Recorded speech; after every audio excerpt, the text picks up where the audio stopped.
السلام عليكم ورحمة الله وبركاته. ازيكم يا حبايبي عاملين ايه؟ الجو ساقع كده والشتا جه خلاص من بدري طبعا. مفيش حاجة تنفع مع الجو الشتوي ده غير شوربة العدس. هنعمله بقى بطريقة جديدة، انسي اي طريقة تانية عملتيها. مش هنسلقه الاول، هنشوحه. هتجربي الطريقة دي مش هتبطلي تعمليها ابدا، وريحته هتجيب لآخر الشارع.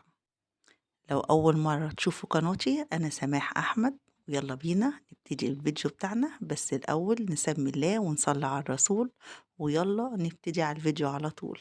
يلا بينا. أول حاجة حبايبي، المكونات بتاعتنا عبارة عن عدس. طبعا الكمية على حسب الرغبة، يعني كل واحد بيعمل الكمية اللي تناسبه. عدس أصفر، وطماطم متقطعة مكعبات، وبطاطسايتين متقطعين مكعبات، وبصل أخضر، بصلاية كبيرة متقطعة أي تقطيع مكعبات، أي حاجة كده كده في الآخر كله هيتعصر في الخلاط. أول حاجة أنا جبت الحلة بتاعتي بقى وحطيتها على النار، وهنحط فيها حوالي 3 معالق زيت كده، أو معلقتين كبار، وننزل بالبصل. احنا بقى المرة دي هنشوح البصل وهنشوح المكونات، بتدي طعم جميل جدا وريحة بجد تحفة. هندبل البصل كده في الزيت بتاعنا. ممكن تستبدلوا مكان الزيت تحطوا زبدة أو سمنة على حسب راحتكم. أهم حاجة، الخطوة دي مهمة جدا وجميلة جدا، بتفرق بجد في الطعم وفي الريحة. ونزلت بقى بعد ما البصل دبل معانا، محمرتهوش، دبلته كده اصفر. نزلت بقى بالثوم، فصين توم بالعدد مفرومين. وادي بقى الطماطم والبصل الأخضر والبطاطس، برضو هنشوحهم مع بعض. بجد الخطوة دي بتفرق خالص في العدس. وحطيت معاهم قرن فلفل، طبعا ده اختياري. ممكن تحطوا فلفل رومي وممكن ما تحطوش خالص. وادي العدس بتاعنا، طبعا انا سبته كده 5 دقايق الحاجات تتشوح مع بعض. بعد كده كنت غاسلة العدس ومصفياه، ونزلت بقى بالعدس.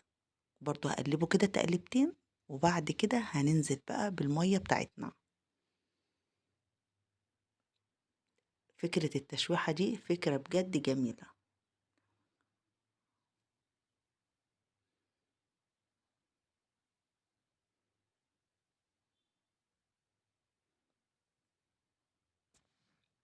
ننزل كده بالمية بتاعتنا، نغطي العدس وفوقيه سنة.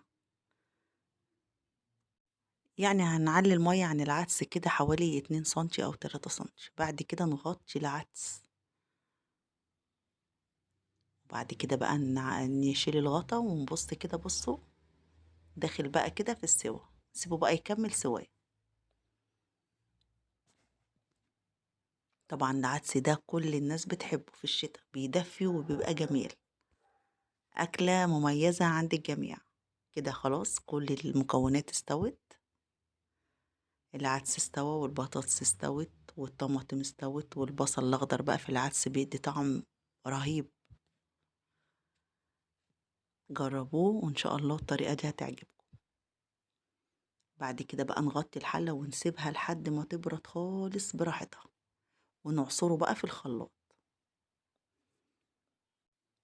وبعد ما عصرناه بقى نجيب الحلة بتاعتنا. بصوا كده اتعصر خلاص. ممكن بالهاند بلندر أو بالخلاط زي ما انتوا عايزين، أو بالمصفى لو مفيش ده أو ده. جبت بقى الحلة وحطيتها على البوتاجاز، ونعمل بقى آخر خطوة في العدس اللي بيديه طعم التحفة بجد. حطيت بقى معلقة سمنة صغيرة كده، يعني ما مليتش المعلقة قوي لأن أنا حاطة زيت في الأول. بعد كده بقى حطيت التوم بتاعنا، حوالي برضو 3 فصوص توم مفرومين أو متقطعين صغير أو مدقوقين. ونعمل بقى طشة العدس الجميلة. ممكن طبعا تستخدموا الزيت أو السمنة أو الزبدة زي ما انتوا عايزين. في كل الأحوال والله الطعم بيبقى جميل.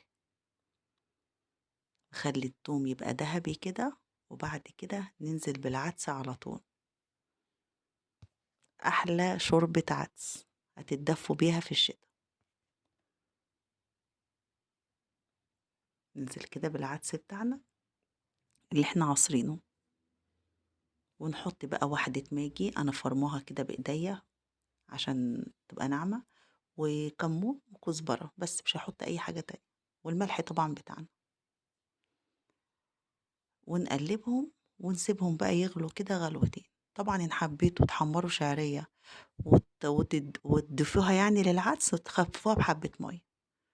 أنا عملتها من غير شعرية، شوربة كده نشربها جميلة ونسقّيها بالعيش، يا سلام بالعيش المحمّص بقى ما أقولكوش.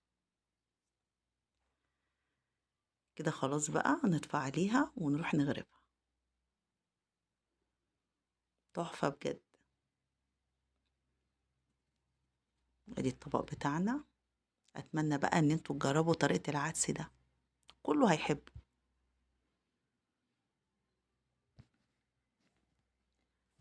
أحلى شوربة عدس، طريقة جميلة وبتفرق جدًا تحميرة البصلة في الأول دي بتدّي طعم جميل جدًا للعدس، وطشة التوم دي اللي إحنا طشينا العدس بيها، مش طشينا التوم بالعدس لأ، طشينا العدس بالتوم، في التوم يعني. وادي العيش بقى أنا محمصاه، جميل بقى، تاكلوا كده عيش وتشربوا عدس أو تسقّوه في شوربة العدس، تحفة بجد. وادي حبة بصل أخضر كمان، يا سلام، يا سلام. أتمنى تجربوها، وأتمنى إن طريقتي تكون عجبتكم والفيديو يكون عجبكم، وإن عجبتكم الطريقة وعجبكم الفيديو، ما تنسوش بقى تعملوا لي لايك والشير وسبسكرايب وتشتركوا في القناة عشان يوصل لكم أي حاجة جديدة أعملها. والسلام عليكم ورحمة الله وبركاته.